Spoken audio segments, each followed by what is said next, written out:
And then the number three that you have here is harassment by landlord refusing rent in 2020. I'm assuming that's the May incident, May 2020 incident by not accepting that check that came from your business account. So if that's what that's about, just be sure to provide the actual detailed breakdown of that incident that occurred. Okay, yeah, that is the incident, Okay. yeah.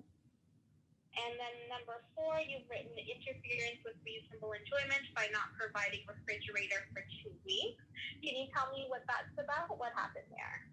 Yeah, so this is where it all started. Is My refrigerator broke down, so I actually sent an email, or I went down to see the what's it called, the community manager who works downstairs, and let her know about the refrigerator that's not working. I need a new refrigerator. And she said, okay, she'll order it right away and it will get to me. So I waited a week or whatever. My food was going bad, and I called and I sent her messages, and she just, kind of like wasn't on it, didn't do it, and acted like, she forgot.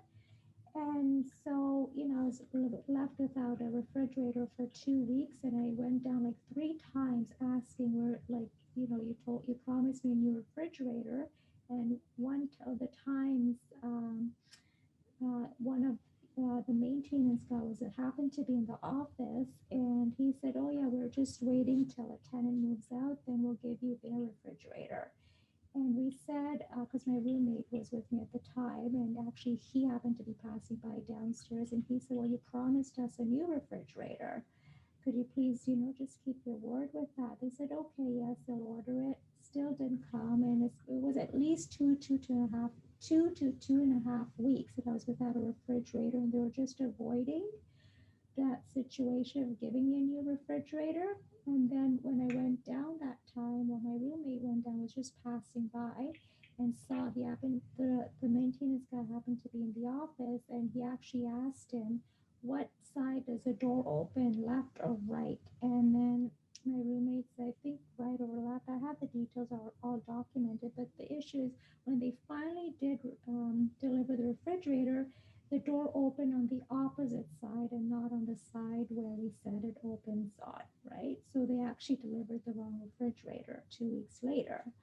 So that's the whole issue there, Rich, and that's basically where it started. When I started speaking up for my rights, that's when these little things started happening and escalating the issues. Okay, and when was that? That was I think in back in probably 2019 or In which early month? back in, I think it was, to have it documented, but I don't have the whole document by me. It was either 2019 or early 2020. Okay. Okay. So if it was late 2019, really depending on when it was would determine whether you have the option to even raise this issue anymore in an application, because again, that limitation period is relevant, Okay. right? So if it was, for example, if it was in October of 2019, um, say it was October 1st, 2019, then you would have had until September 30th of 2020 to bring the claim. Um, However, the limitation period was suspended for those 6 months. So that means you would have had a little bit more time. Um, that would mean so May, June, July, August, maybe 5.5 more months. So then October, November, December, January, February, it's already then would it be expired regardless of the extra time he would have got. So just be mindful of the limitation period as well. That if it was too far back, then there's no point in even raising it in your application because it Okay. wouldn't even be considered by the member. But also, that's actually a maintenance and repair issue. Um, but that's a refrigerator that broke. You informed landlord, and they were required to either repair or replace it. So that is an issue that even if it did fall within the limitation period, you would be filing a T6 for that issue, not a T2. Okay, but what if they finally did deliver it, but it was like 2 weeks later and my food all went bad? Would the claim still be valid? mean, it's still, what you're saying is that there was an unreasonable delay in the Yes. repair or replacement of the refrigerator, so it would still be a legitimate T6 issue, but again, it would have to be raised on a T6, and on that T6, you would claim rent abatement for that delay in having your refrigerator repair or replaced, as well as compensation for out-of-pocket expenses incurred on your disposed of food, for example.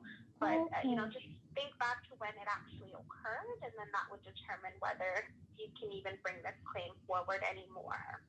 Okay. So you're saying with now, the, one thing, with the T6, there is no limitations, like it could still raise that issue, but probably not in a T2, depending when it occurred. Is that, I just want to make sure I heard you correctly. no, sorry. So there is a limitation period regardless of which application you raise. The 1-year limitation period applies for T2s and T6s. However, a T6 is the application you are required to follow if you're if you're looking to raise a maintenance and repair issue. You can't raise those issues on a T2 because it is actually a maintenance issue that a different application exists for. Okay, got it. All right. Yeah, it's just my previous paralegal just add everything on here, so I just added that. But okay, got it. Right. I mean, you could leave it on the T2 as well, but to cover your bases, you would have to file the T6 because that's the actual appropriate place to raise the maintenance issue. Okay, understood. Yeah. Okay.